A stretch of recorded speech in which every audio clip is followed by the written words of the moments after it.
Hey guys, today I want to share with you part of my preparation. As you might know, I'm currently working on my chess to become a FIDE master, and today with my coach, Grandmaster Farouk, we have studied a Rook and Bishop versus Rook endgame. A notoriously tricky endgame, which is a theoretical draw in most cases, but sometimes you can win it. And in practice, it's like 50-50 or even 70-30. The side with the Rook and the Bishop wins very often because not many people know how to defend properly.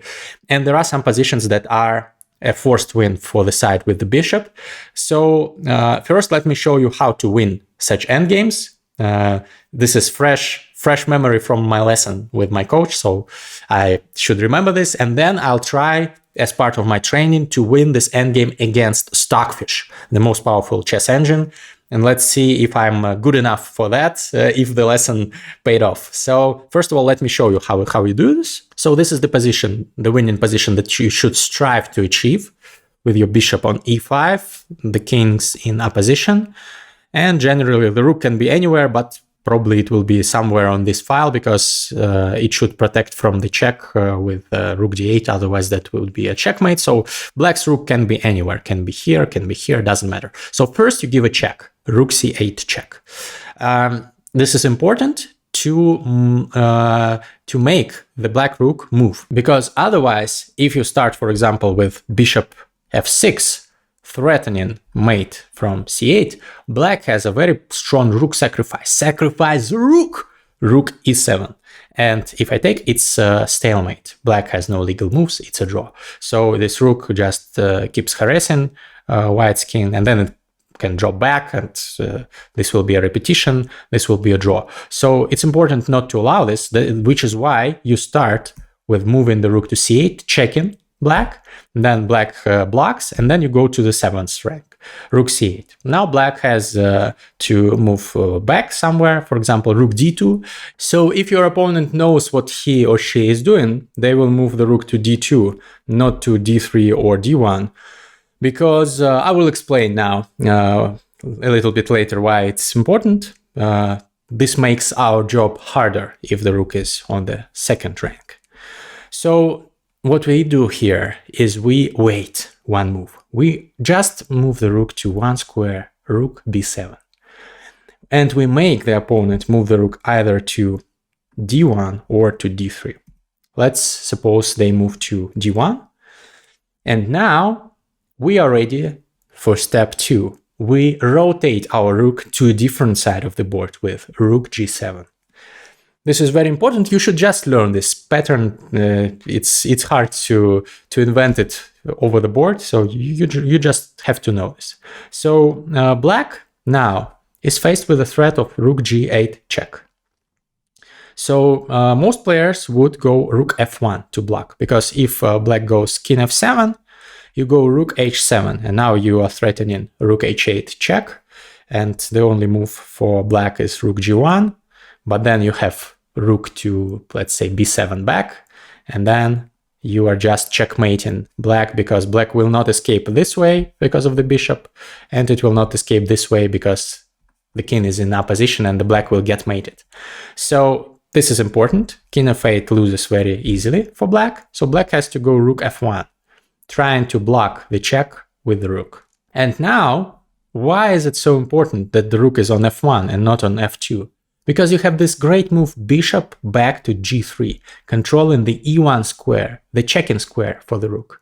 Very important. So the rook cannot give you a check anymore. And in the meantime, you still are going to threaten some checkmates to the black king. So the rook now has to go to the 3rd rank, because the rook has to stay on the f file, otherwise this will be a checkmate. So rook f3 is forced, and now you go, well, there are many ways to move this position, but the best and the most methodical one is bishop d6. So now that the rook is on the 3rd rank on this part of the board, you can go bishop d6, threatening this check and mate, because if the rook blocks, you just take it. So now black has nothing to do but to give you a check, and now you block. So again, checkmate is threatened. The king cannot run because this square is protected by the bishop. So the rook has to return to f3 again, and we reach this position. So it is important that this position already was on the board several moves ago, if we look back. But here, this was the position, but here the rook was on f1, and now it's on f3, and it's our move. This is very important. And now what we do is we give a check, and we force the king of black to go either to f8 or to d8. If the king goes to d8, then rook b7 wins very easily, because this is a checkmate threatened, and the rook cannot go to c3. This is why it's important to put the rook on the third rank, because the bishop controls the square, and the rook cannot block this. And whatever black makes, the next move will be rook b8 and checkmate. So black can give up the rook and prolong the agony, but still it will be lost. So king d8 loses very fast.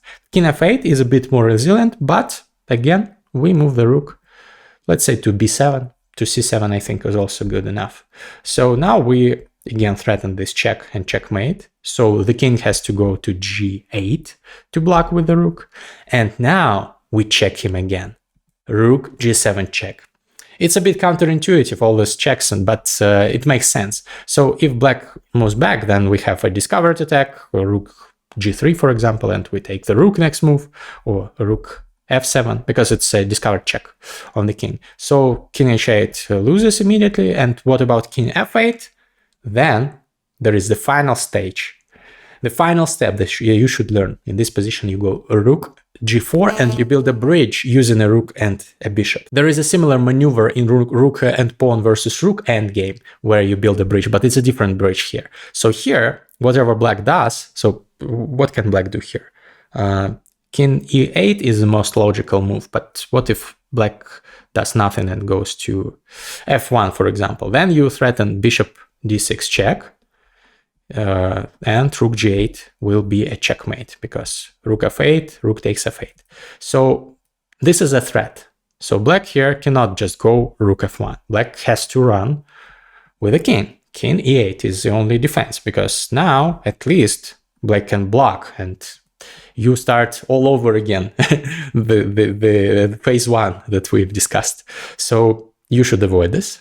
Instead of giving black this check, which will make your job much more difficult, you should build a bridge by going bishop f4. And now it's very important that the rook is on f3, and this square is protected, and you threaten a checkmate again. And if black goes king d8, this is checkmate, because again, the bishop restricts the movement of the king. And if the king goes to f8, which is the most resilient defense, now you check him again, and you achieve this position, rook g8 and rook f8 checkmate. So that's what you do. It's a bit tricky, I know. Let me show you in a model game against Stockfish, if I'm able to remember all this in a practical game. Let's go. So let me choose this as a custom position. And let me practice versus computer. Okay, so let's go. First I check him. Then I go rook c7, 7th rank. Oh, interesting. This is the move that I didn't expect. King f8. What if I go here? Isn't this just winning? Oh, blasted. I forgot that he has this check. Okay. Okay, now I have to do something again. Probably this should be winning still, but I did some unnecessary things. Okay, if I check him, if he goes here, this is a checkmate, so he has to go in the corner. Okay, I think this should be winning. It should be winning somehow, but how? This is not trivial. So he wants to check me from here, so maybe I should go here. But that would be, I really like this, this pin. So I probably should move the bishop somewhere, maybe. I don't know. This is so complicated. This wasn't the move that my coach showed me. Okay, let's think. If I go rook g5, threatening a discovered attack, he can go king h7, but then I can check him. He goes here, and I go here. This looks logical, by the way. So rook g5. If he checks me, I go king e7, and this is a discovered check, and the rook is won. So rook g5, king h7, I check him, he goes to g8, and I go king g8. And I threaten rook h8 mate, and if he goes rook e6, I have bishop f6. Looks winning to me. Okay, rook g5, rook h5, king g6, bishop here. Okay, and I win. Yes, yes. Okay, maybe once again, let's reset. Let's try, maybe the computer tries a different defense this time after rook c7. Okay, rook d1, rook d1. This time a different defense. Should I go to the g7? To g7? I think I should. Rook g7 in this position is correct. And now I should go bishop g3, if I'm not mistaken. To prevent this. Yes, rook f3. This is exactly what I was showing you, I think. Now I have to go bishop here. He checks me. I go bishop e5. He goes back, and I give him a check. Yes, this is what we were learning, guys. This is exactly what we were learning. Now I need to give him a check from e7.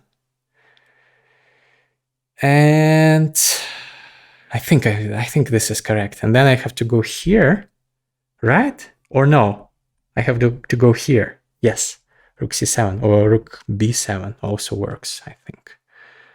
So yeah, rook b7. Now, if I check him, he just blocks. So I have to check him from g7 first, and then I build the bridge. Yes. Okay, maybe I don't build a bridge.